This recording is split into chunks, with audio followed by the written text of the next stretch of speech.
반갑습니다. 저만 반갑군요.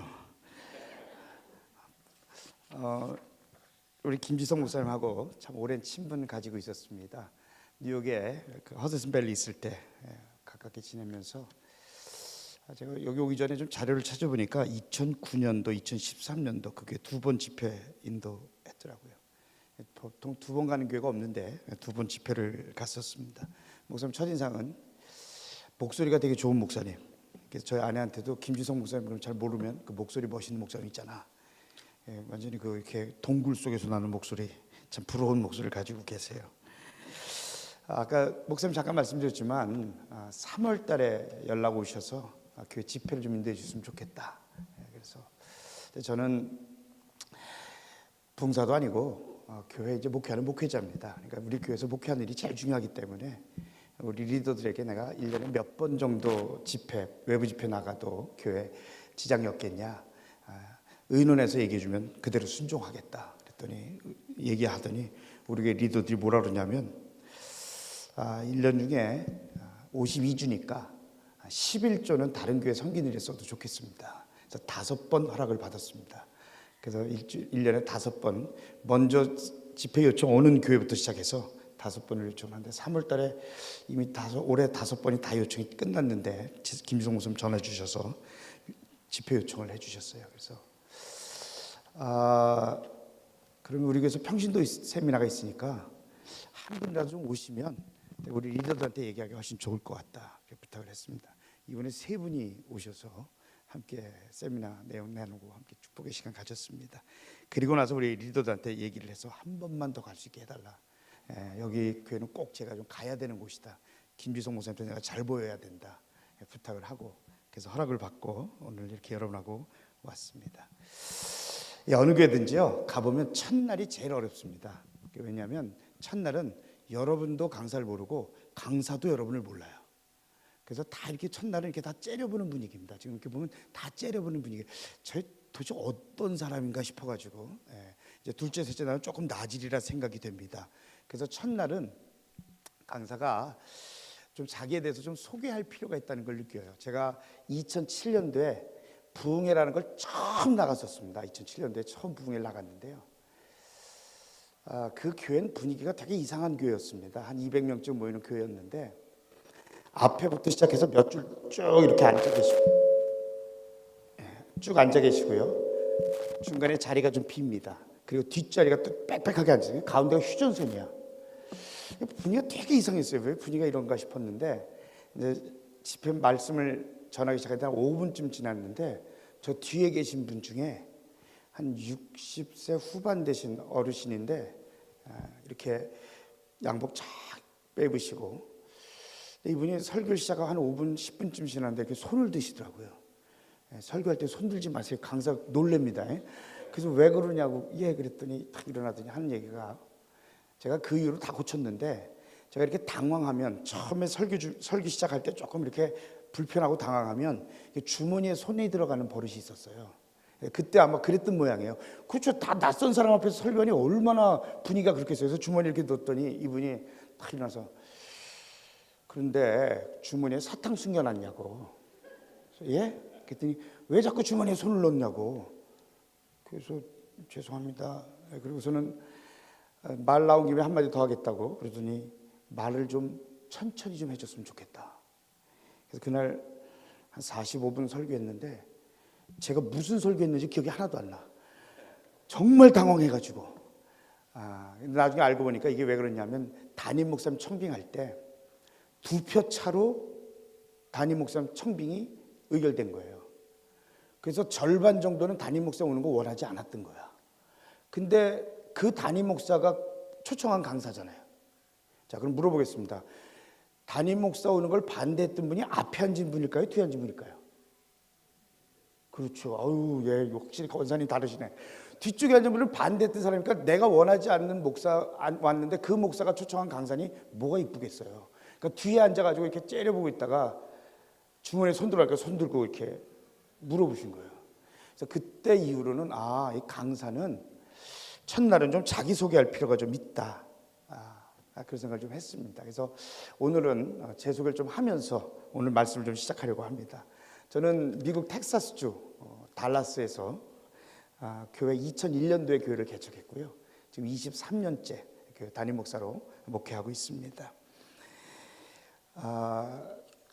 처음 2001년도에 개척을 하고 2004년 5년이 됐을 때 처음에 한 5가정 정도 시작을 했거든요. 시작을 해서 한 청장년 교회는 한 80명, 아이들까지 합쳐 한 100여 명, 한 4년 만에 별로 안 놀라는데 빨리 성장한 편입니다. 네, 그래서 굉장히 빨리 성장을 했습니다. 그런데 이게 성장을 하면서 어떤 문제가 생겼냐면 그때 이제 저희 여기서 이제 속회라 그러고 그 당시에 저희는 이제 셀 모임 그렇게 불렀었습니다. 셀 모임을 했습니다. 근데 이제 갑자기 교인들이 많아지기 시작했는데 셀을 리더를 할 만한 사람들이 없어서 한 셀에 숫자가 되게 많이 들어갔어요. 한 20명씩 한 셀에 들어가고 그랬는데 그렇게 되면 어떻게 하냐면 대충 모임 끝내놓고요. 1차적으로 사람들이 가고 2부 순서를 합니다.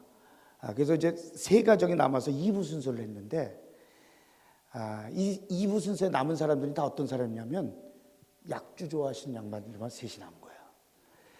그래서 이게 한번 생각해서 속회 끝나고 술 파티 하는 거예요. 이게 말이 되느냐고. 술 먹고 얘기하면서 근데 이제 술 먹으면 좀 곱게 사귀면 좋은데 술 먹고 싸움이 붙었네.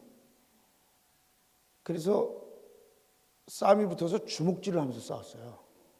그러다가 집주인이었던 분이 좀 맞았어. 승질 나니까 부엌에 들어가서 칼을 들고 나왔어요. 그래서 휘둘렀어요. 그래서 피를 얼마나 흘렸는지 바로 앰뷸런스 와가지고 상처 입은 사람은 병원으로 가고 그리고 찔른 사람은 경찰서로 바로 가고 그래서 새벽 1시에 담임 목사한테 전화가 왔어요. 새벽 1시에 오는 전화는 반갑고 좋은 전화 하나도 없어요. 그죠? 어떤 사람이 새벽 1시에 전화해가지고 아우 이번에 승진했어요. 그런 정신 나간 사람 없거든요. 그러니까 새벽 1시에 전화 오는 건 다 응급 상황입니다. 전화 왔는데 그 상황인 거예요. 아내를 자는 아내를 깨웠어요. 그래서 저는 경찰서로 신방 가고 저희 아내는 병원으로 신방 가고 그래서 어쨌든 우여곡절 끝에 이제 문제가 이렇게 하여튼 잘 해결은 됐는데 그러면서 제가 무슨 생각이 들기 시작했냐면 80명이 800명 된들 교회 이름 저희 교회 이름이 뭔지 아세요? 아니 강사 초청해놓고 교회 이름도 모르면 어떻게 예담교회예요. 예수님 닮는다는 뜻이거든요. 얼마나 좋아요 이름이 뜻이. 그런데 교회 이름은 예담교회라고 적어놓고 80명이 800명 된들 칼부림하고 주먹질하고 싸우고 이런 교인이 800명 된들 주님 닮은 제자는 전혀 만들어지지 않는 거 아니에요. 그럼 언젠가 내가 주님 앞에 설 텐데 너 뭐 하다 왔냐 그러면 나 하나님 앞에 무슨 얘기를 할까? 이건 그때 결론이 뭐였냐면 난 목회자 자격이 없다. 오죽 못났으면 내가 목회하는 교회 이 꼬라지냐. 정말 나는 목회자 자격이 없다. 그러고 있던 차에 이번에 저희 교회에 오셨던 분들처럼 목사님들을 위한 세미나에 제가 참석을 했어요. 참석을 했는데 참석한 첫날 성령님께서 2가지 음성 때문에 저를 회개시키셨는데 첫 번째 음성은 뭐였었냐면 내가 너에게 맡겨준 영혼들을 숫자로 바라봤니 영혼으로 바라봤니 하는 질문이었어요. 개척한 목사들은 처음에 5가정부터 시작해서 한 가정 올 때마다 굉장히 기분이 좋습니다. 숫자가 늘어날 때마다. 한 가정이 안 오면 이게 빠진 것 같은 느낌이고요. 그러니까 이게 그 질문, 성령님의 질문 앞에 영혼으로 바라봤습니다. 그 대답을 못 하겠는 거예요. 너 목사인데 내가 너에게 맡겨준 그 상처 있고 아파하는 영혼들을 숫자로 바라봤단 말이냐? 완전히 하나 앞에 깨질 수밖에 없었고요. 2번째는 너 좋은 교회, 건강한 교회 세우고 싶다 그러는데 너 좋은 교회, 건강한 교회 네가 설명할 수 있어? 너는 알아? 대답을 못 하겠더라고요. 그래서 결국은 이게 정말 교회를 세워가는 데 있어서 하나님이 원하시는 소원의 교회, 목사도 이런 교회가 건강한 교회라고 명확하게 설명할 수 있어야 하고, 그 교회 참석하는 교회도 우리는 이런 교회를 세워가고 있습니다는 그 교회에 대한 분명한 이미지를 가지고 있는 일은 너무 중요하다. 그리고 돌아와서 교회를 세워가기 시작했고요. 지금은 저희 교회가 한어회 중에 한 150명, 영어회 중에 한 80명 정도 모입니다. 그다지 큰 교회는 아니지만, 그런데 중요한 건 뭐냐면 숫자가 중요한 게 아니라 그 숫자 중에서 80%는 전혀 신앙생활 안 하던 사람들이 우리 교회 와서 처음 예수 믿고 세례받은 분들입니다. 그러면서 지금 목회가 행복하냐? 전 되게 행복합니다. 우리 교인들 신앙생활이 행복하냐? 여러분 신앙생활 행복하세요? 한 서너 명 행복하시다고 그러는데 신앙생활 행복하셔야 됩니다. 우리가 이 땅을 살아가면서 하나님의 자녀 돼서 이 땅 가운데 피로 값주고 사시는 하나님의 교회를 세워가는 일이 고역이고 힘들고 고통의 길이라면 그거 어떡하겠어요? 그러려면 교회가 어떻게 해야 행복한 교회가 되느냐?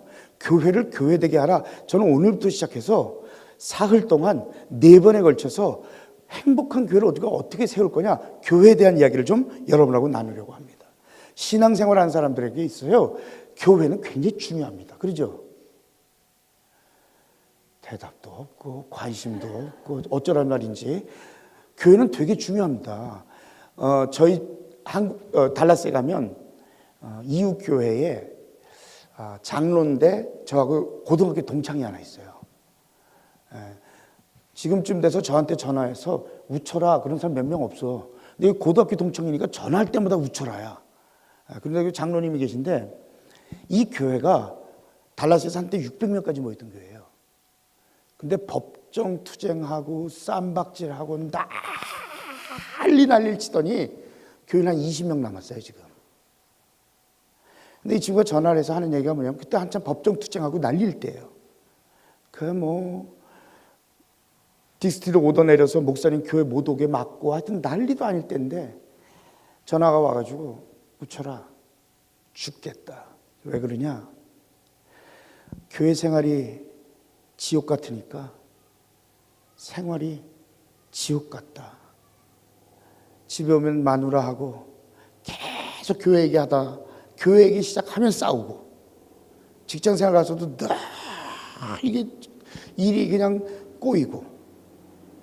여러분 신앙인들에게 신앙생활은 삶의 일부가 아닙니다. 삶의 출발점입니다. 모든 생활은 우리가 교회 와서 행복하게 신앙생활하면서 받은 은혜 가지고 한 주간 세상 속에서 승리하고 살아가야 되잖아요. 그죠? 아니면 말고 반응도 없어. 우리가 그게 되게 중요해요. 신앙생활은요, 우리 전체 신앙생활의 중심입니다. 출발입니다. 그래서 교회는 행복해야 됩니다. 자, 그러면 어떻게 해야 교회가 행복해질 것이냐? 여러분 한번 물어보십시다. 부흥이 시작하면서 여러분에게 물어보겠는데, 여러분 교회, 하나님이 우리 교회를 향한 소망이 무엇일까? 하나님 우리 교회를 어떤 교회로 세워가기를 원하실까? 어떠세요? 여러분 교회를 건강한 교회를 세워야 된다라고 얘기할 때는 이게 중요합니다. 목사가 생각하기에 이런 교회, 그런 교회 세우면 안 됩니다. 성도들이 생각하기에 이런 교회, 아니요, 그런 교회 세우면 안 됩니다. 교회의 주인은 예수 그리스도십니다. 여러분 믿으세요? 예수 그리스도가 머리 되신 것이 교회고 피로 값주고 사신 것이 교회라면 교회의 주인 되신 예수 그리스도의 소원을 이루어가는 교회, 주님의 뜻에 합당한 교회, 그게 건강한 교회지.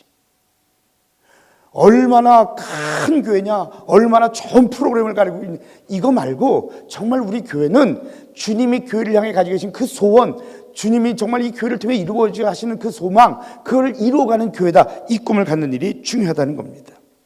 자, 그런데 그러기 위해서는 어떻게 해야 되느냐? 교회는, 세상의 모든 것들은요, 만든 사람의 목적대로, 만든 사람이 원하는 곳에서 쓰여질 때 가장 아름답습니다. 예를 들면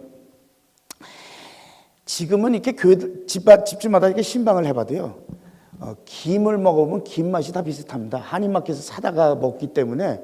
근데 옛날에는 안 그랬잖아요. 옛날 우리 어머니들은 김을 그걸 일일이 다 기름바다로 구워가지고 소금 뿌려가지고 불에다가 구워가지고 그래서 들기름을 바르냐 참기름을 바르냐에 따라서 김 맛이 또 달라지고. 옛날엔 다 그렇게. 그래서 가운데다가 성냥개피 탁 꽂아 놓습니다. 그럼 그렇게 참 맛있게 구운 김하고 잘 기름이 흐르는 하얀 밥하고 그것만 있으면 한 끼 밥 되잖아요. 김치하고. 그런데 그 밥을 사발에 담겨 있을 때 그걸 쫙 담아가지고 아랫목에다 쫙 나눴다가 남편 퇴근하고 오면 탁 열어서 함께 해요. 그 밥을 지은 사람의 목적대로 그렇게 쓰임받을 때는 그 밥은 굉장히 사람에게 에너지를 주는 가장 아름다운 것이 됩니다. 근데 똑같은 밥이 카페트에 쏟아져서 짓이겨져 있는 모습을 보면서 우와 맛있겠다 라고 느낀다면 병원에 좀 가보셔야 됩니다. 똑같은 밥이라도 어느 곳에 있느냐 만든 사람의 목적대로 쓰이냐 이거에 따라 전혀 다르다는 거예요. 저희 교회는 30, 40대 교인이 전체 교인의 한 60, 70%가 됩니다. 젊은 사람들이 참 많은 교회입니다. 자매님들이 이제 방학 때가 되면 애들 이제 방학하면 한국을 참 많이 가요. 한국 갔다 오면 잘 못 알아봐 사람을. 다른 사람이 돼서 와. 근데 이게 뭐 이렇게 성형해서가 아니고요. 여자분들 가만 보니까요. 이게 헤어스타일 하나 가지고도 와 이거 완전히 다른 분위기를 내더라고요. 예. 그 머리카락이 머리에 붙어 있을 때는 돌돌 말았다 쭉 폈다 물감 들였다 별짓을 다 해. 예쁘게 보이려고 별짓을 다 해. 예뻐. 그런데 그 머리카락이 세면기에 떨어져서 흩어져 있는 모습을 보고 안에 그 머리카락을 보고 우와 예쁘다. 이거 정신적으로 좀 문제가 있는 겁니다. 똑같은 머리카락이라도 어디서 쓰임받느냐에 따라 다른 거예요. 여러분 교회도 마찬가지입니다. 교회는 만든 분의 소원대로 만든 분의 목적대로 만든 분이 원하시는 곳에서 쓰임받을 때 가장 아름다운 것이에요. 그렇기 때문에 목사가 원하는 교회 아니에요. 성도들이 다 원하는 교회 아니에요. 교회는 교회의 중심 예수 그리스도 그분의 뜻에 합당한 교회로 세워져 가야 한다는 겁니다. 저는 목회하면서 큰 두려움이 있습니다. 열심히 교회를 세우고 성도들이 얼마나 열심히 하십니까? 지금 금요일 날 이번 불타는 금요일 아니에요. 이 시간에 와가지고 이게 집회 와서 앉아서 말씀 듣고 얼마나 열심히 하십니까? 그 교회 정말 선한생 교회 정말 잘 세워가기 위해서 애쓰고 수고하고 교회 무슨 일이 있으면 가슴 아파하고 어떤 문제 생기면 하나님 앞에 눈물 흘려 기도하고 봉사하고 열심히 세워가요. 근데 우리가 만약 하나님 앞에 섰는데 내가 언제 그런 교회 세우라 그랬냐? 어떨 것 같아요, 그러면? 얼마나 황당하겠냐고요. 그렇기 때문에 교회의 주인 대신 주님의 뜻에 합당한 교회, 주님이 정말 소원을 이루어드리는 교회가 무슨 교회냐, 어떤 모습의 교회인지를 알고 교회를 교회되게 하며 그 교회를 세워가는 것, 그것은 우리 모두의 가장 중요한 신앙의 핵심이어야 합니다. 자, 그러면 부흥을 소원하고 교회의 교회됨을 위해서 우리가 가장 먼저 생각해야 될 것은 뭐냐?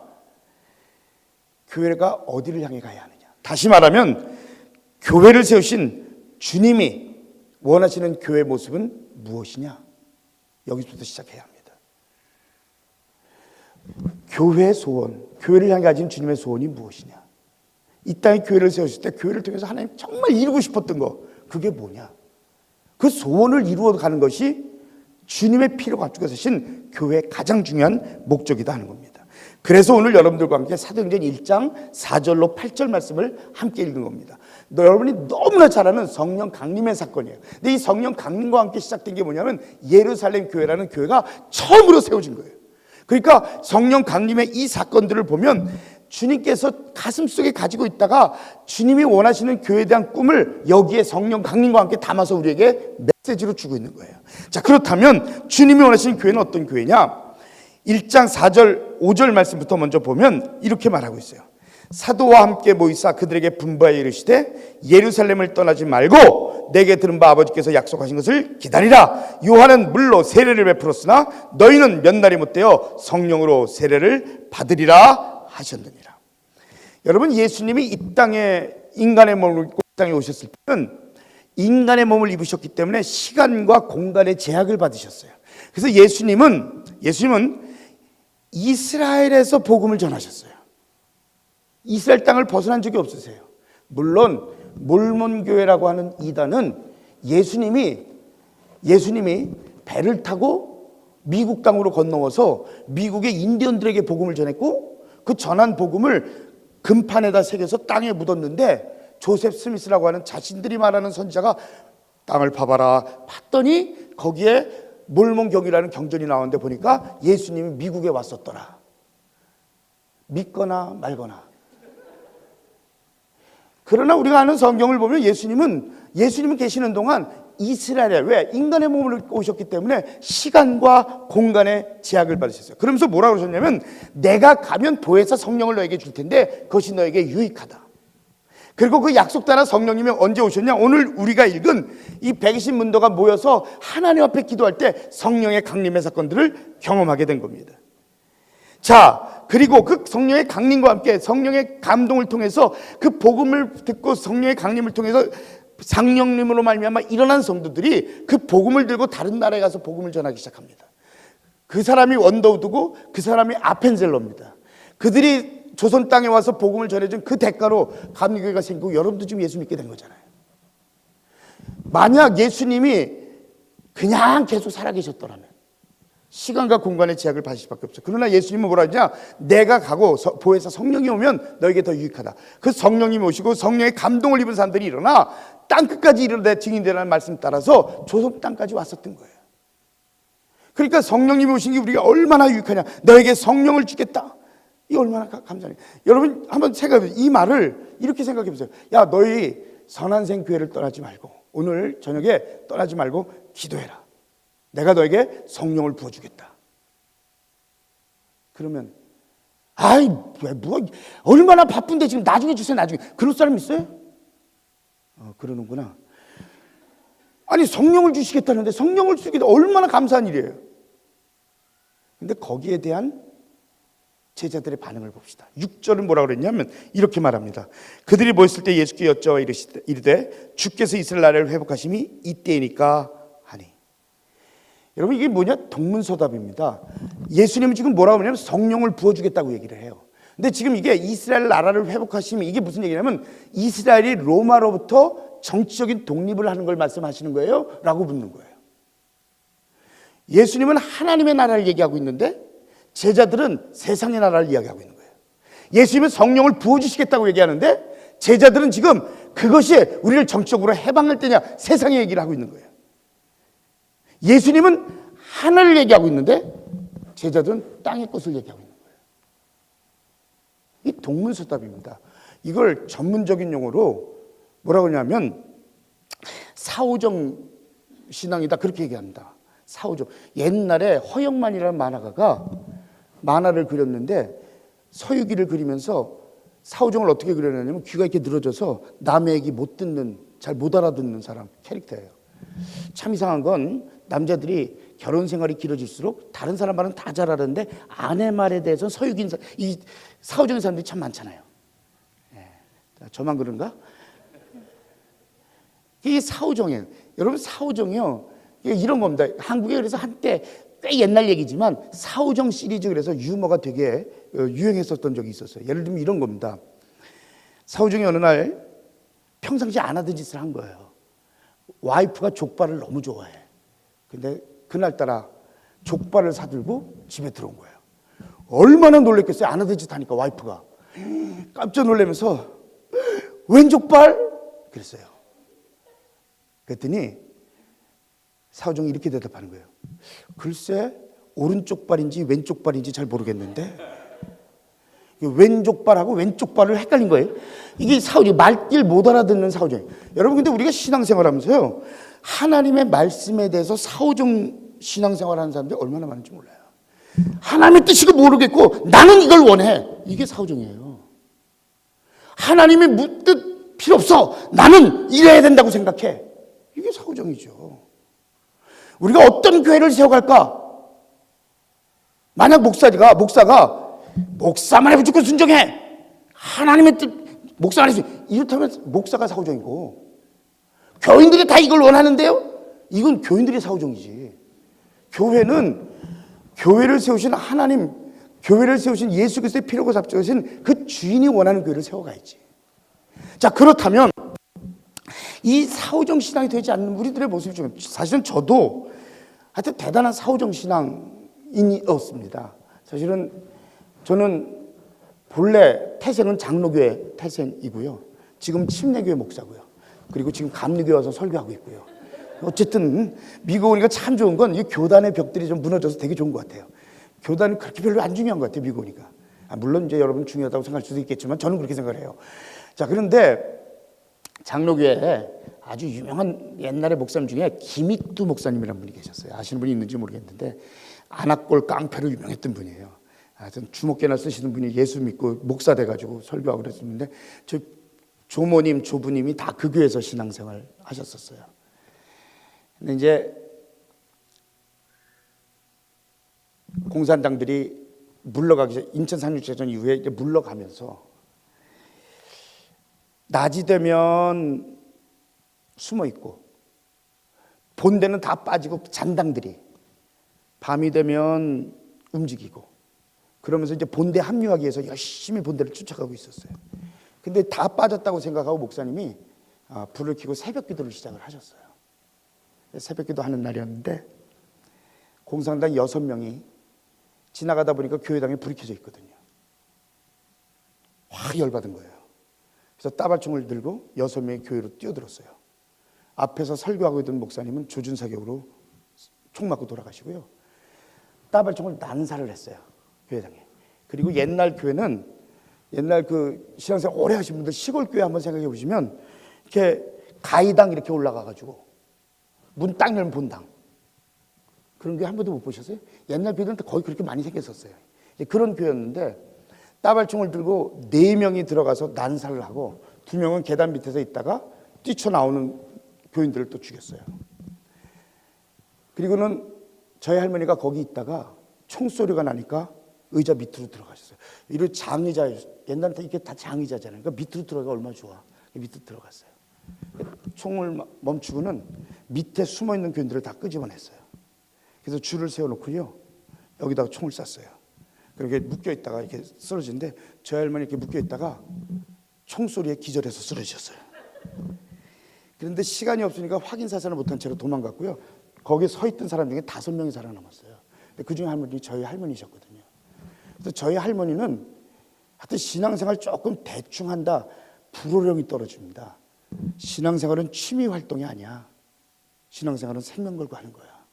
제가 어렸을 때부터 들었던 모토예요. 신앙생활은 취미 활동이 아니다. 신앙생활은 생명 걸고 하는 거다. 근데 그 얘기를 들으면서 왜 이렇게 기분 나빠하세요?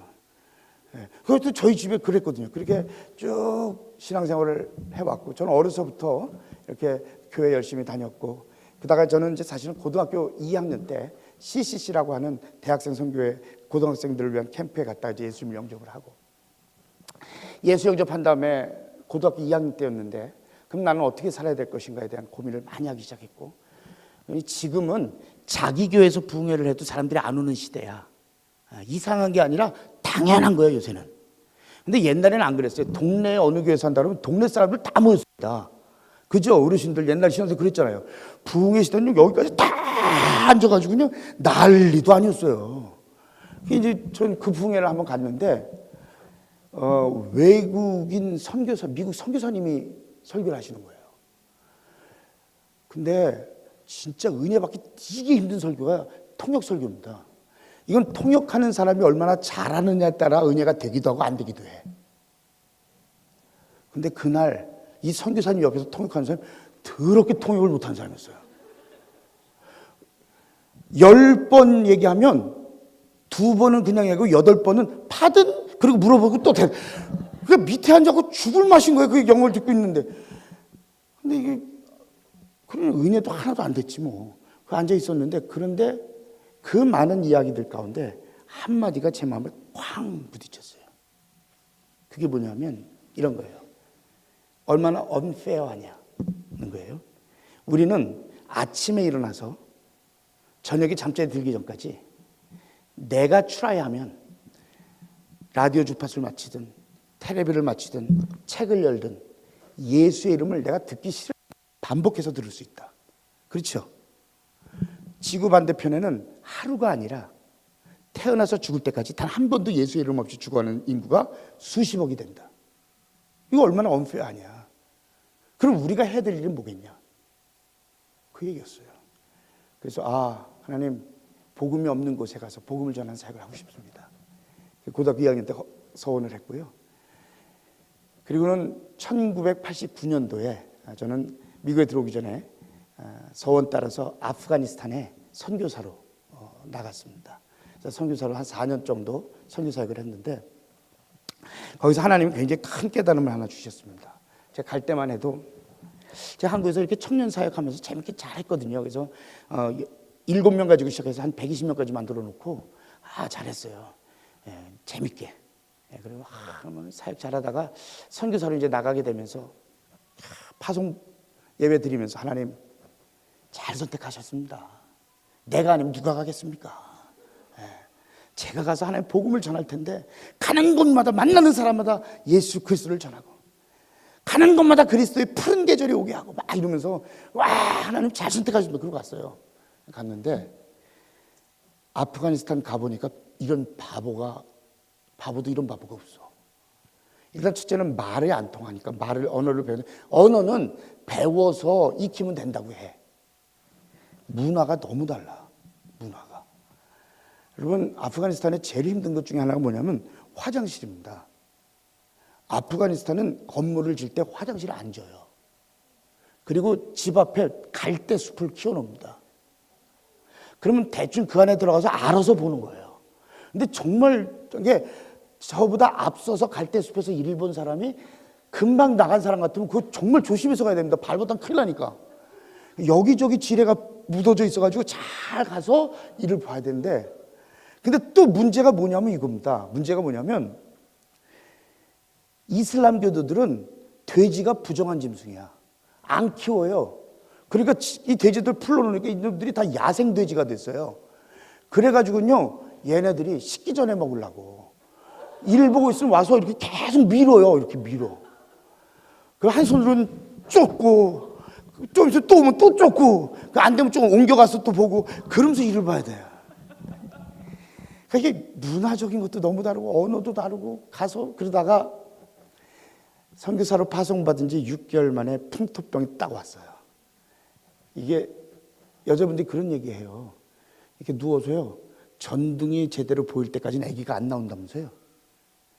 이게 전등이 제대로 안 보일 만큼 아파야 아기가 몰라 난 안 나봤으니까 거짓말이지 진짜지 어떻게 알아. 근데 그러더라고요. 근데 열이 올라가기 시작하니까요 헛소리 하면서 뱅뱅뱅뱅뱅뱅 돌기 시작하고 전등이 보이지 않고 시꺼매지고요. 막 헛소리 하고요. 근데 한 달이 지났는데도 낫지를 않아요. 그렇게 열로 그러다가 떨어지면 또 정상으로 돌았다가 또 열이 올랐다가 하루에 한 7, 8차례를 이렇게 오르내리 하는 거예요. 한 달 동안 있어도 안 되니까 우리 선교팀에서 한국으로 송환해야 되겠다. 안 되겠다. 판정을 받았어요. 그래서 저는 앉아가지고 그날따라 선교사님들 연합기도회가 있어서 다 가고 팀하우스에 저 혼자 남아 있었어요. 아프니까. 그래서 침대 옆에 이제 앉아가지고 이제 기도하기 시작한 겁니다. 그 상황에서의 기도는 고상한 기도가 아니에요. 하나님 좋아요? 바보 노릇하니까 좋아요? 나 여기 왜 보내셨어요? 뭐 하려고 보냈어요? 뭐 하려고? 날 뭐 하려고 보냈어요? 계속 따지다가 보면요 다 앞뒤 다 끊고요 뭐 하려고? 뭐 하려고? 하나님한테 그러고 막 손짓하는 거 뭐 하려고? 하나님한테 막 그러기 시작했어요. 근데 밖에서 문 두드리는 소리가 나요. 나가봤어요. 아프가니스탄 청년 하나가 왔는데 아프가니스탄 나라는 참 묘한 나라입니다. 힌두쿠시라고 하는 굉장히 큰 산맥이 있어서요. 그 산맥을 중심으로 굉장히 많은 소수부족들이 살아요. 그래서 정부의 힘이 이 소수부족까지 미치질 못합니다. 그래서 만약에 자기 부족에 누군가 크리스찬이 되거나 개종하면 부족회의 열어서 죽여버립니다. 그럼 정부가 그걸 관여를 못합니다. 그 정도로 부족의 힘이 굉장히 셉니다. 그러니까 그 청년이 왔는데 뭐라 그러냐면 와가지고 이게 주위를 살피면서 여기 오면 우리나라 말로 된 성경을 구할 수 있다 그러는데 나 성경책 하나 구할 수 있습니까? 그리고 물어보는 거예요. 여러분 이 청년이 지금 찾아온 건 생명 걸고 찾아온 거예요. 생명 걸고. 근데 아까 방 안에서 뭐라고 기도하고 있었어요? 뭐 하려고? 그러니까 성경 구할 수 있냐고 그러니까 뭐 하려고?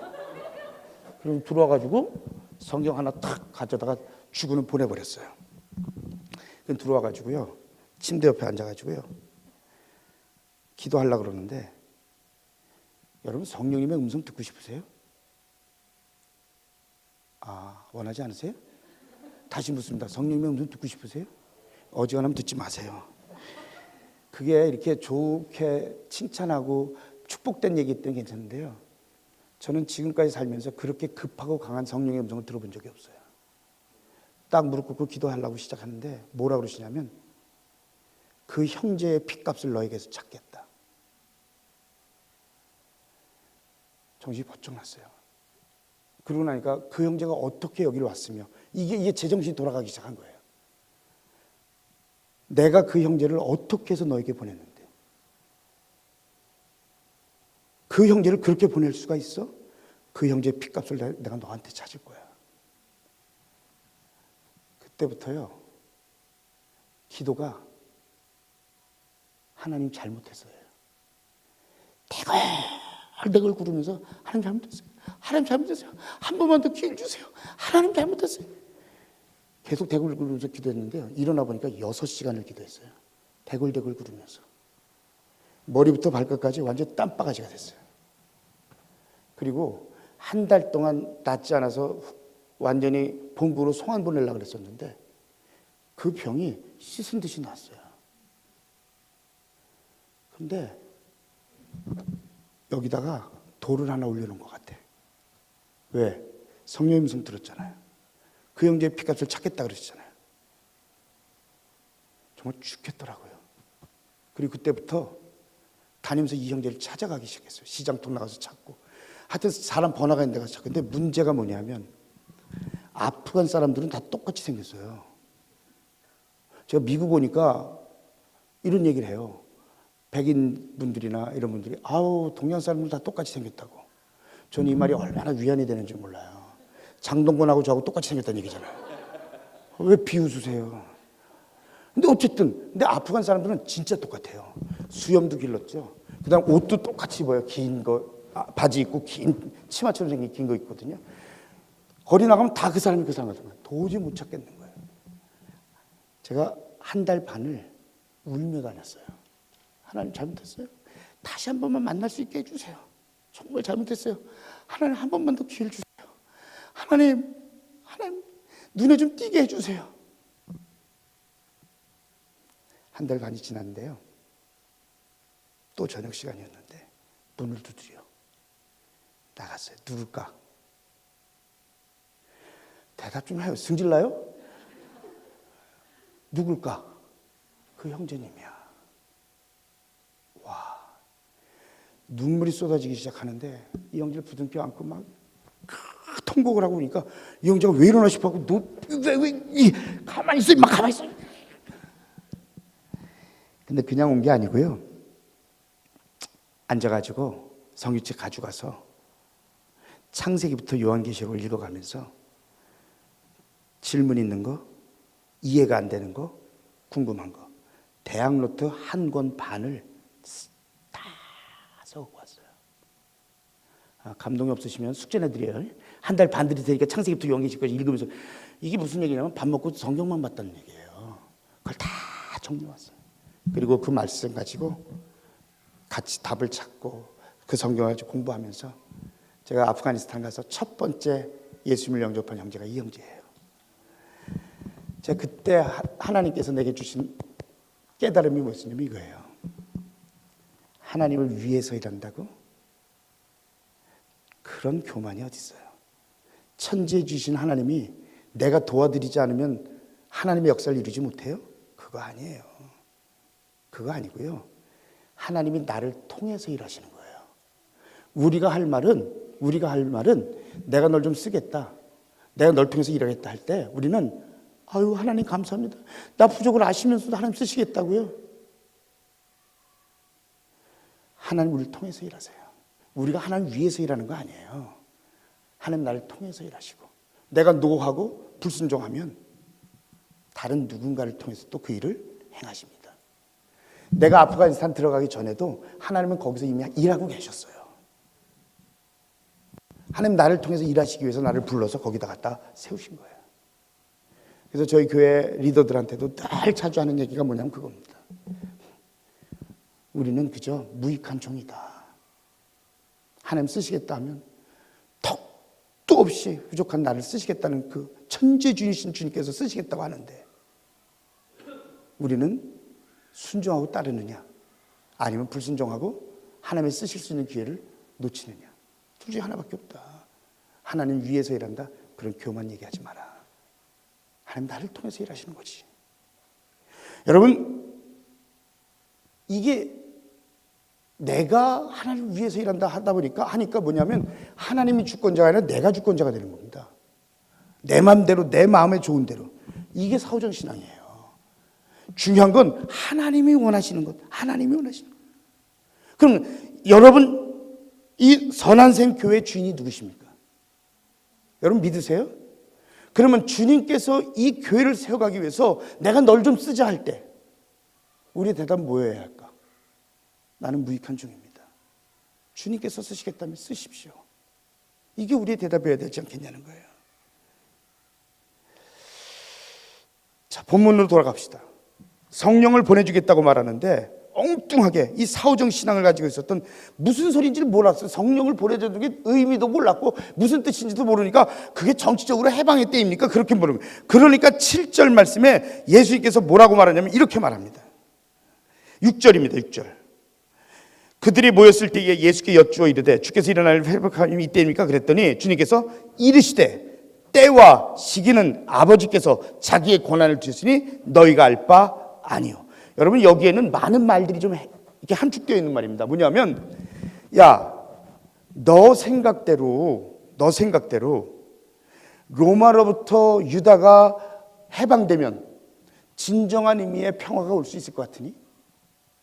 네가 생각하는 샬롬의 사회가 이스라엘에 독립하면 이스라엘이 로마로부터 정적으로 해방을 하면 그때가 샬롬의 사회가 될 거라고 생각하니?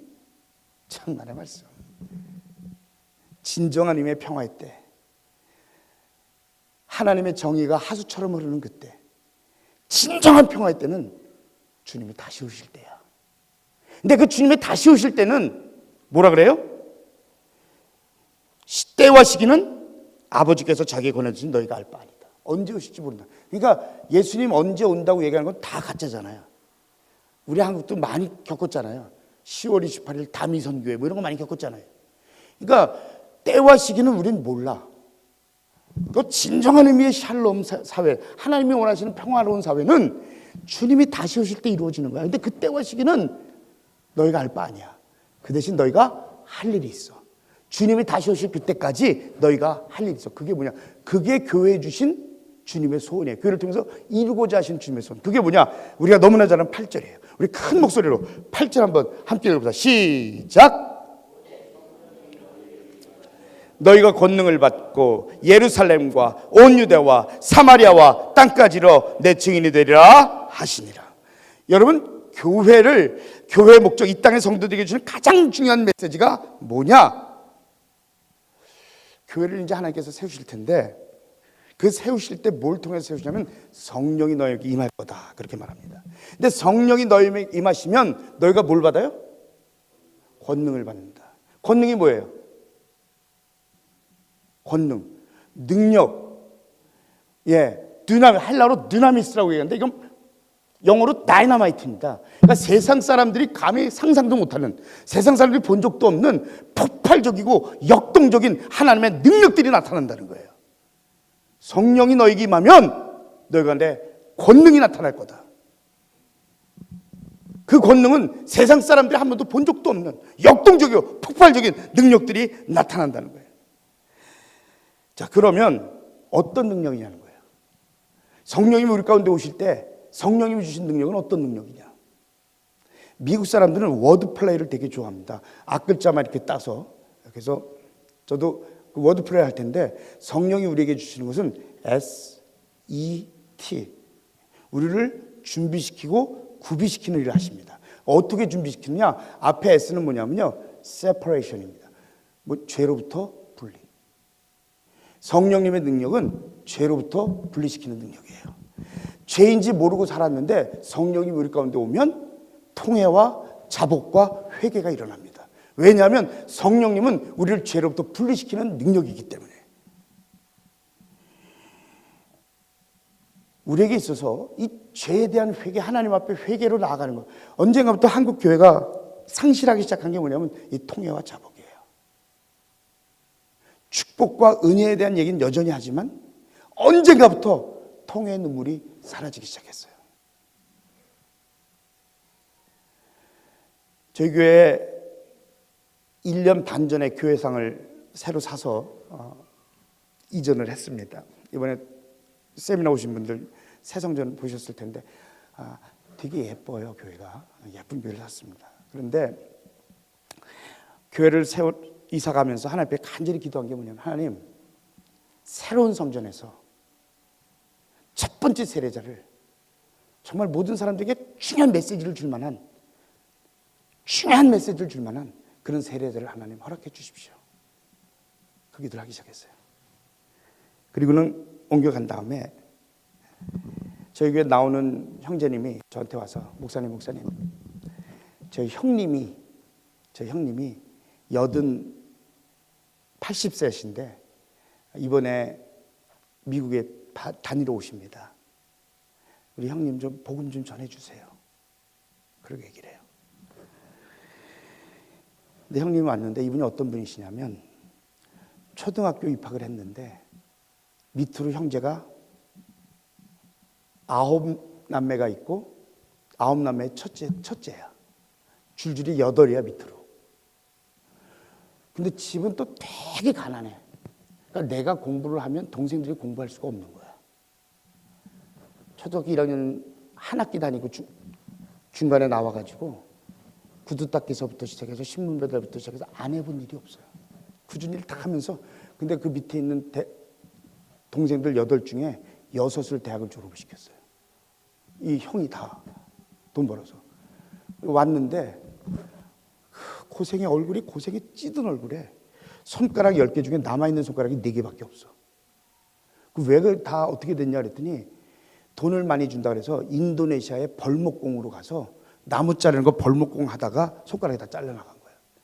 그렇게 고생을 해서 동생들을 키워놓은 거예요. 그러니까 이 동생들한테는 오빠는 그냥 형 오빠가 아니라 아버지예요, 아버지. 그렇지 않겠어요? 근데 그분이 오신 거예요. 근데 고생을 너무 하셨어요. 그래서 이분을 따로 이분 댁에 가서 앉아서 2시간 동안 복음을 전하기 시작했어요. 이분이 예수님을 만났어요. 예수님을 감격적으로 만났어요. 이분이 뭐라 그러시냐면, 난 세상 때가 너무 많이 들었는데 이 더러운 마음에도 예수님 오실 수 있어요? 그러고 물어보시는 거예요. 아니요, 여기 있는 누구보다도 어르신 마음이 제일 깨끗하십니다. 내 마음이 더럽다고 느낄 수 있다는 건 그건 축복입니다. 그리고 그분이 예수님을 만났어요. 그분이 우리 교회 첫 번째 이사한 교회 첫 번째 침례자가 됐어요. 이 어르신이. 그런데 저희 교회는 세례 받기 전에 꼭 성도들 앞에서 구원 간증을 합니다. 내가 예수 믿기 전에 어땠고, 어떻게 예수님 영접했고, 예수님 영접하고 나서 내 삶이 이렇게 바뀌었고 내가 이렇게 살아가길 원합니다 하는 간증을 시키는데 못하겠다는 거예요. 그래서 네? 놀랬죠. 왜 그러세요? 그랬더니 굉장히 참 뜸을 들이신 다음에 글을 못 읽습니다 그러시는 거예요. 아이고, 괜찮습니다 이렇게 할 거예요. 쓰셨어요. 마이크 잡으시고 저도 마이크 잡고 이렇게 둘이 서서 예수님 믿기 전에는 어떻게 사셨어요? 그럼 대답하시면 되고요. 예수님 어떻게 영접하셨어요? 그럼 대답하시면 되고요. 그럼 어떻게 사실 건데 앞으로는요? 대답하면 됩니다. 괜찮겠죠? 연습 한번 해볼까요? 그래서 연습도 하고. 그래서 그날 그렇게 간증을 하고요. 세례를 받았어요. 세례 받는 날 얼마나 우시는지 이분이. 그리고선 세례 받았어요. 그리고서는 한국에 이제 귀국한 거예요. 그래서 한국 가면 이 교회 가서 꼭 신앙생활 열심히 하세요. 그래서 목사님한테 먼저 전화를 해서 교인이 먼저 전화해서 전화 받도록 하고, 가자마자 공항에서부터 마중 나왔대. 전화 받고. 그래서 자기 교회로 인도해가지고 이제 교회 가서 열심히 나오더니 한 달쯤 지나고 나서부터 교회를 안 나오시게 한 거예요. 그래서 동생이 전화해서, 그 목사님 저한테 전화해서 지금 2주째 교회를 빠지셨어요. 그래. 그래서 동생한테 좀 형한테 전화 좀 해보죠. 전화했더니 형이 뭐라냐면 잠자코 있어. 다 생각이 있어. 그러시더래요. 그래서 그냥 끊고서는 다 속만 태우고 있었어요. 근데 이분이 무려 한 2달 만에 다시 교회를 나타나셨어요. 뭐 한 거냐면, 이 좋은 예수, 예수 믿으니까 이렇게 좋은데 내 동생들 지옥 가면 나 혼자 천국 가고 어떻게, 동생들 미안해서 어떻게.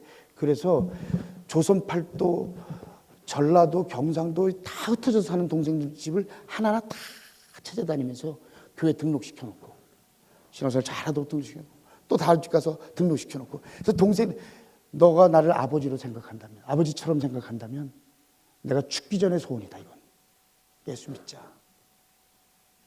그 형의 말, 그 오빠의 말을 거부할 수가 없는 거야.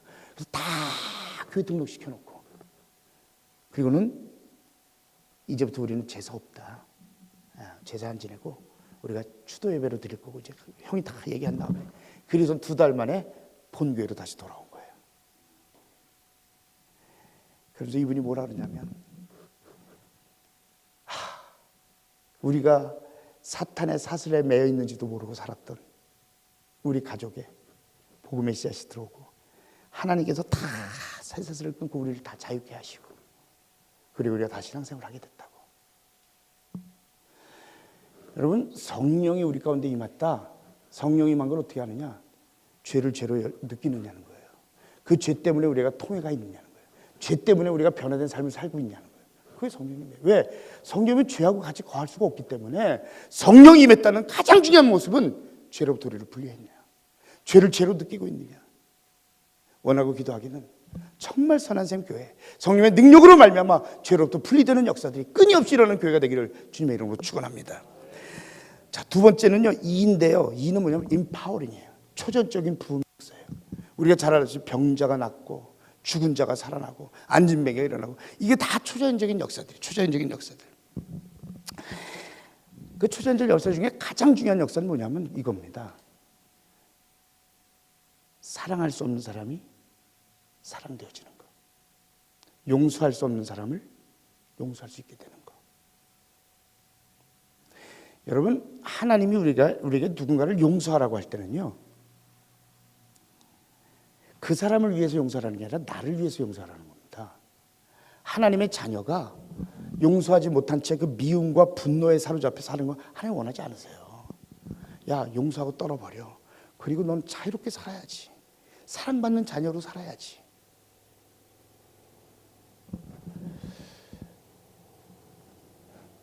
저희 교회 주일날인데 한 30대 초반쯤 된 여자분이신데, 머리를 산발하고, 머리를 막 엉망이에요. 머리가 쓰레빠를 한쪽만 신고 추리닝 바람에 교회 와서 제일 잘 보이는 데 와서 앉아 계시는 거예요. 처음 보는 분이에요. 근데 설교를 시작해서 끝날 때까지 눈 한번 돌리는 거 보고 눈도 깜빡 안 하고요, 있는 대로 째려보는 거예요, 저를.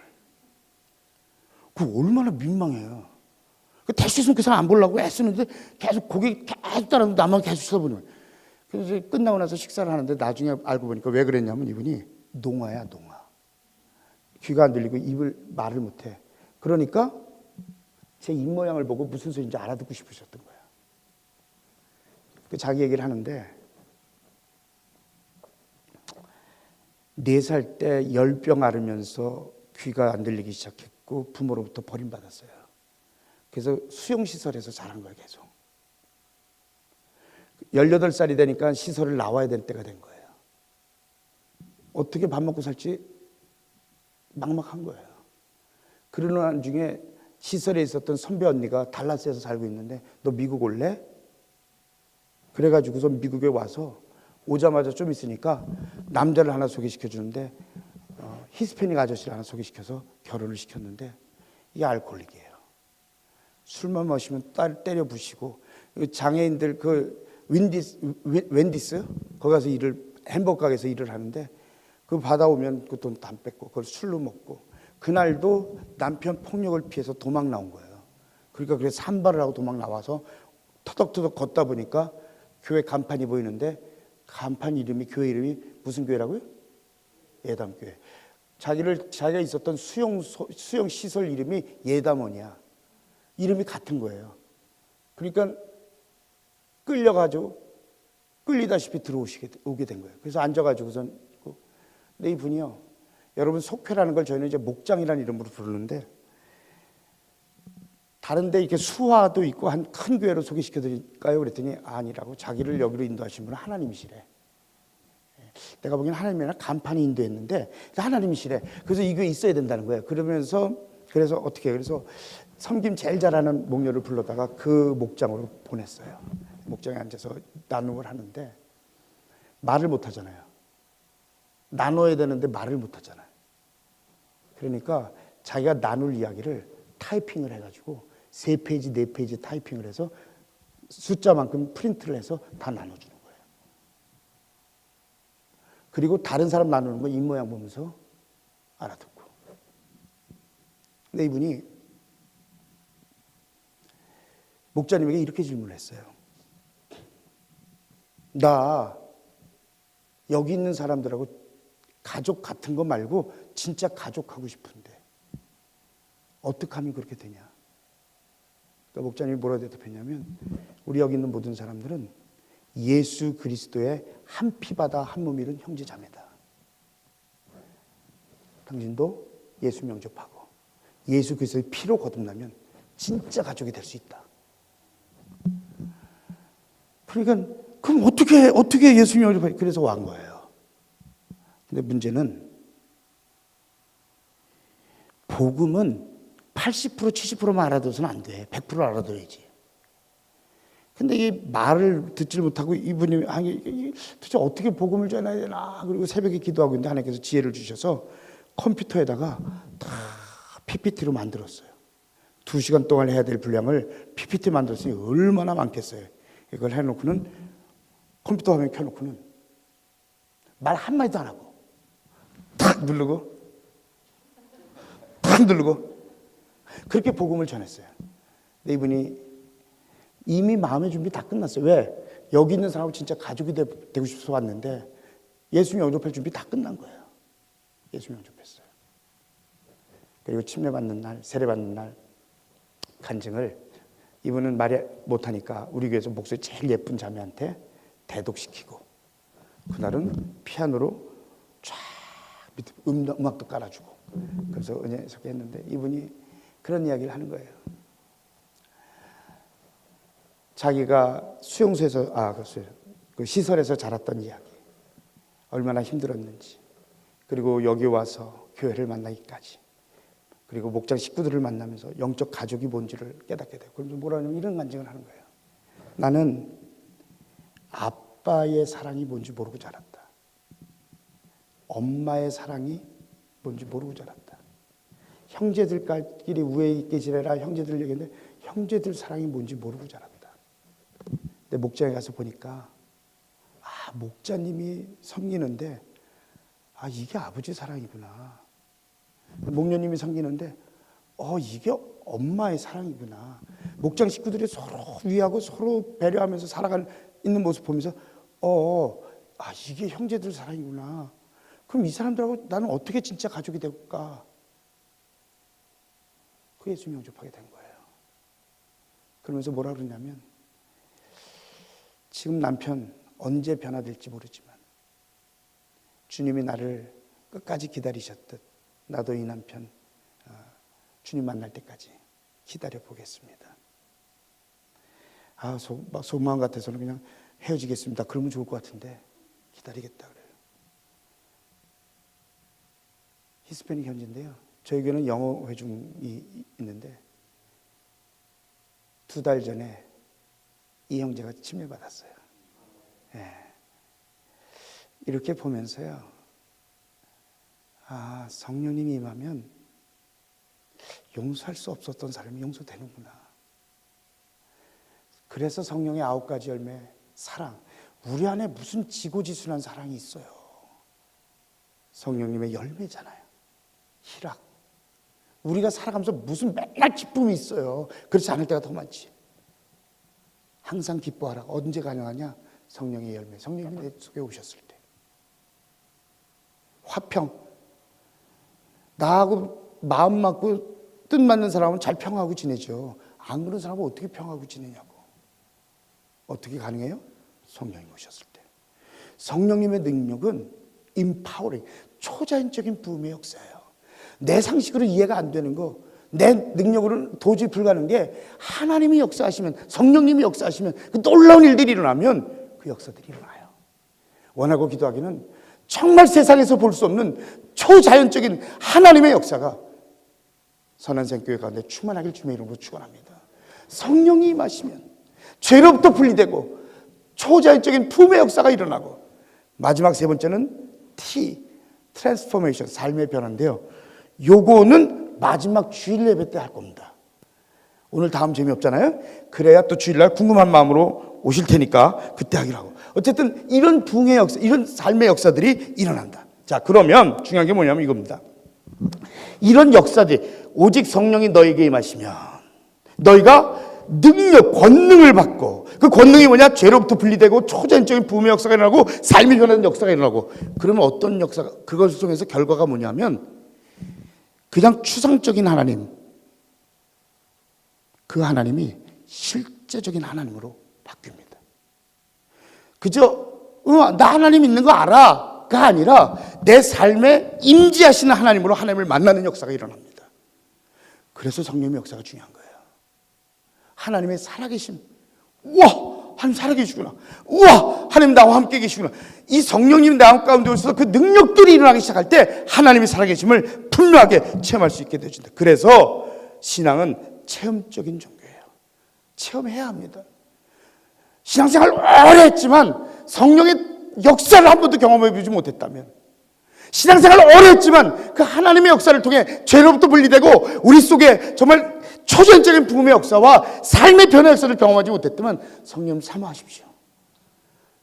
우리 신앙의 모습이 달라질 수밖에 없는 게 성령의 역사입니다.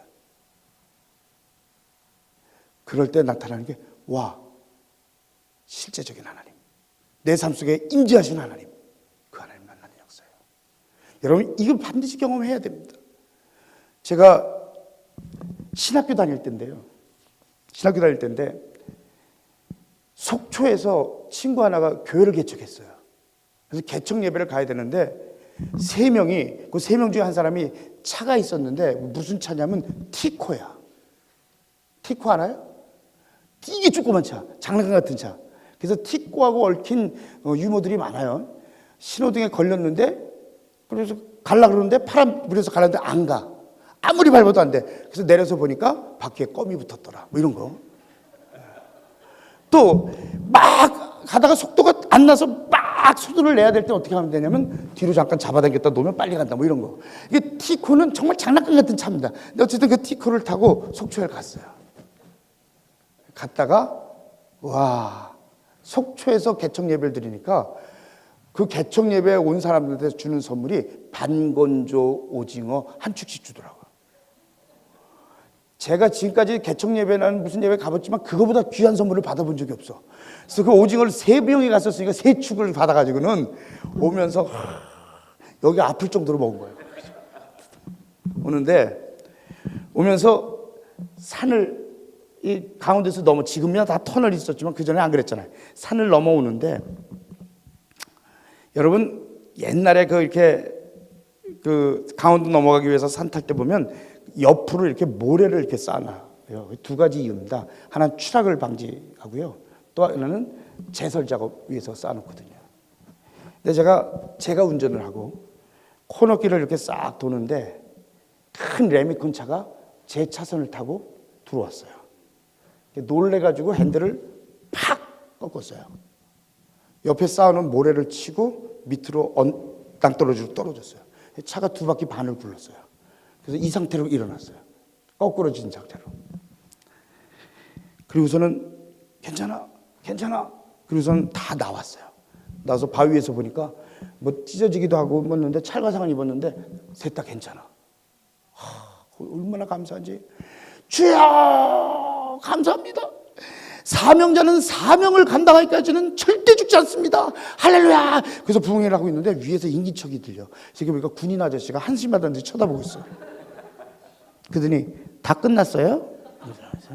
네. 그랬더니 그 차가 무슨 차냐면 여러분 그 레카차라고 그 이렇게 앞에 이렇게 기중기 달린 차가 있어요. 이렇게 끄는 차.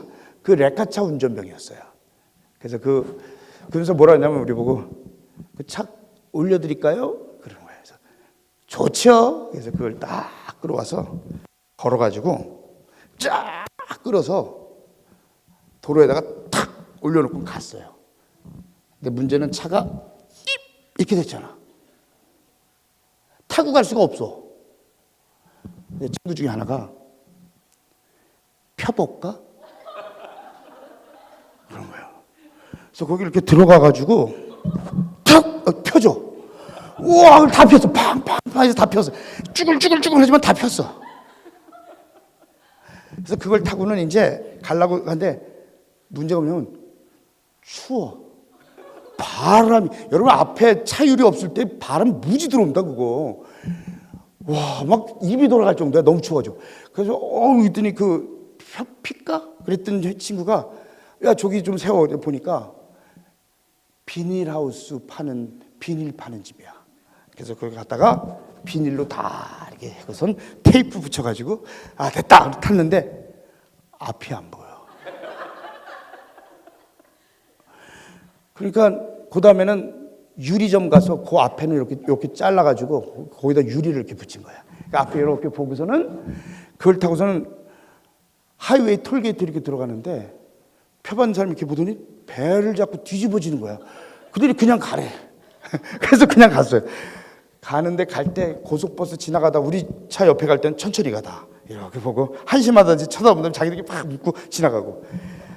그래서 그 전문적인 용어로 쪽팔리다. 이게 무슨 뜻인지 그때 알 것 같더라고. 그래서 그렇게 가다가 휴게소, 그 상황에 배는 또 왜 고프냐. 그냥 가지.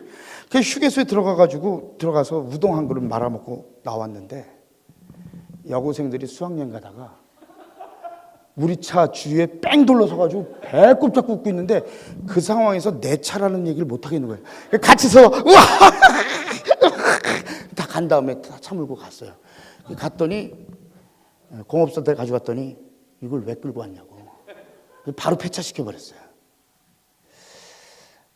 저한테는 이건요, 인생에 웃으면서 얘기하지만 인생일 때 굉장히 트라우마가 남는 사건. 지금도요, 이렇게 시야가 가려진 코너길을 돌 때는 식은땀이 흘려요. 굉장히 큰 사건이었기 때문에 저한테는. 여러분, 우리 인생 속에요, 피조물인 인간이 창조주 하나님을 만나는 사건보다 더 큰 사건이 어디 있어요? 이런 티코 같은 거하고는 비교가 안 되는 사건이 우리가 하나님을 만나는 사건이에요. 하나님이신 성령께서 우리 가운데 임재하시는 사건, 이거는 뭐하고도 바꿀 수 없는 가장 놀라운 사건이에요. 이 사건이 임하고 나면 그 하나님, 내가 경험한 그 하나님 때문에 내가 도대체 뭘 할 수 있을까?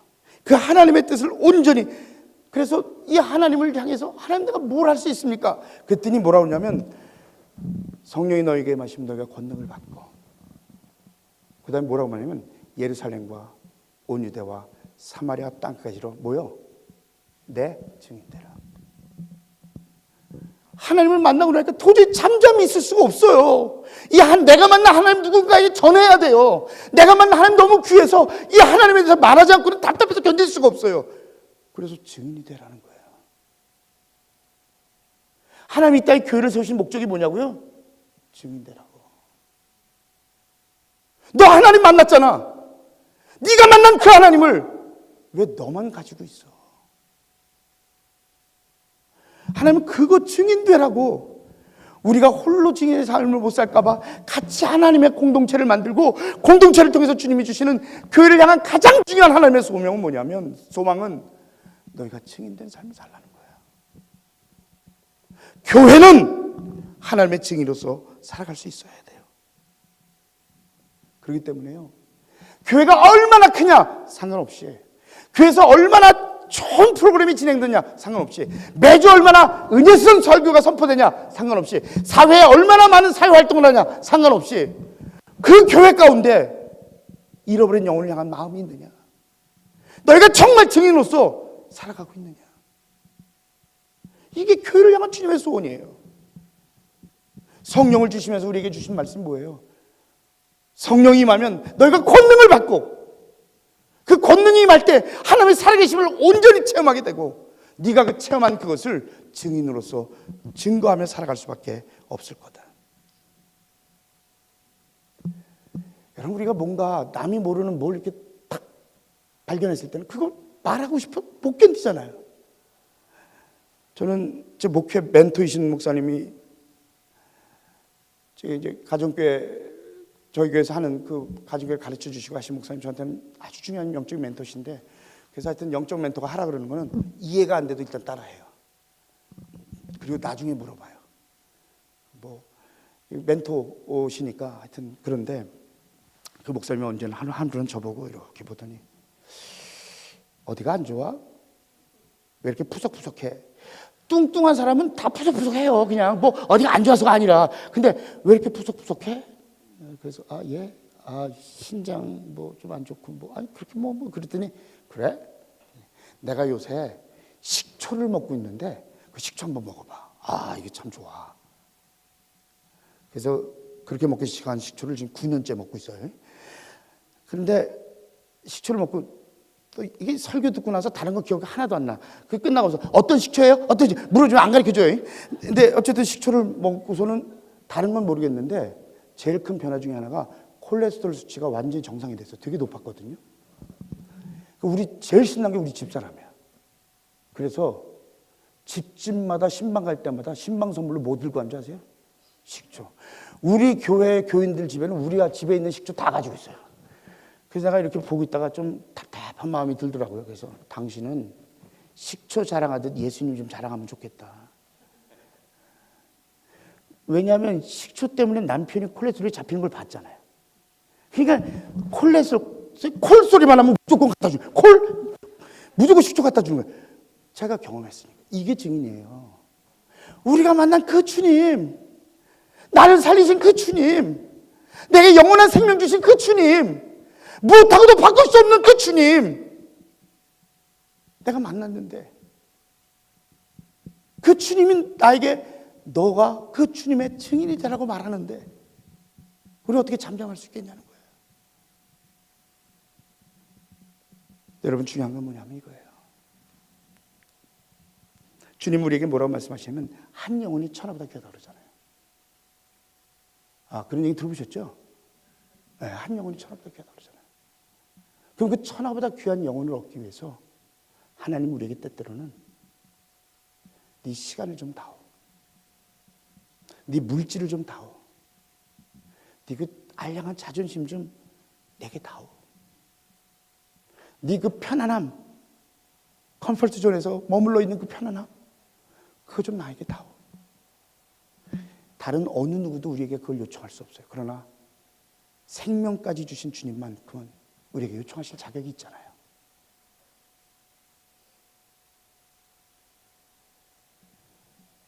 휴스턴의 한 미국 교회에서 있었던 한 이야기를 하면서 오늘 메시지를 마치겠습니다.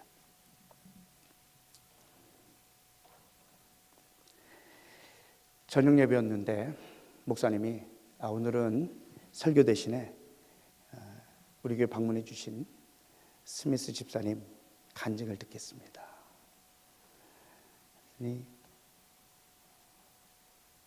80이 넘으신 어르신이 어렵게 걸어서 나오세요. 그리고서는 강대상에 이렇게 몸을 기대고는 간증을 시작했는데, 그 간증이 완전히 원자폭탄이었어요. 지금부터 30년 전에 아들과 아들의 친구를 데리고 바다 낚시를 나갔습니다. 바다는 날씨가 변화가 무쌍하잖아요. 말짱하고 쨍쨍하던 날씨가 갑자기 구름이 끼기 시작하면서 폭풍가 불기 시작하고 배가 막 뒤집어질 정도로 흔들리기 시작하고, 그러다가 배가 휘청하면서 아들과 아들의 친구가 바다에 빠졌습니다. 배를 급하게 찾아봤습니다. 구명 튜브가 배 안에 딱 하나밖에 없었습니다. 저는 그 구명 튜브를 집어들었습니다. 그리고 아들에게 소리칩니다. Son! Son! I love you! I love you, son! 그리고 구명 튜브는 아들의 친구에게 던졌습니다. 그날 제 아들의 친구는 구명 튜브로 인해 살아났습니다. 그리고 아들은 그날 바다에서 숨졌습니다. 제가 그렇게밖에 할 수 없었던 이유는 아들은 그리스도인이었습니다. 그런 아들의 친구는 비그리스도인이었습니다. 그리고 그때 바다에서 생명을 얻은 그 아들의 친구는 오늘 여러분 교회의 담임 목사님이 되어 계십니다. 한 영혼을 구원하는 일은, 주님의 증인으로서 살아가며 한 영혼을 구원하는 일은 때로는 하나님 우리에게 물질을 요구하시고, 때로는 하나님이 우리에게 시간을 요구하시고, 때로는 우리에게 자존심, 편안한 삶, 너 그거 하고 한 영혼하고 좀 바꿀 수 없겠니? 뭐라고 대답하시겠습니까? 하나님이 여기에 선한 샘 교회를 세우시고 이 교회를 통해서 이루시기 원하시는 간절한 소원은 내 증인이 좀 되다오. 주위에 아직 예수 없이 죽어가는 그 수많은 영혼들, 그들에게 내 증인이 좀 된다오. 그 일을 위해 교회를 세우시고 그 일을 위해 우리를 사용하고 싶어 하십니다. 이 주님의 부름 앞에, 주님, 내가 여기 있습니다. 나를 보내주십시오. 응답하고 나갈 수 있는 선한 샘 교회가 될 수 있기를 주님의 이름으로 축원합니다. 기도하십시다.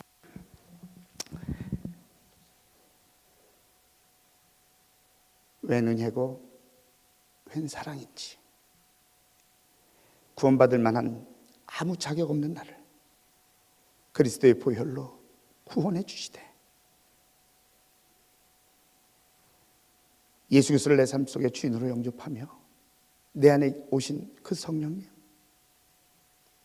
그 성령님을 통해서 우리로 하여금 증인된 삶을 살라고 그렇게 간곡히 부탁하시는 주님, 우리가 교회 안의 다툼 때문에 에너지 소비하느라고 증인의 삶을 소홀히 여기지 않는 우리가 되기를 소원합니다. 하나님, 우리가 하나님의 교회를 세워가며 다른 일에 정신을 팔려 교회를 향한 주님의 소원을 놓치지 않기를 소원합니다. 선한 샘 교회가 다른 것들은 좀 놓쳐도 교회를 향한 그 주님의 간절한 소원만큼은 끝까지 붙들고 갈 수 있는 복된 교회 되게 하여 주옵소서. 간절히 바라며 우리 주 예수 그리스도의 이름으로 기도 올렸나이다.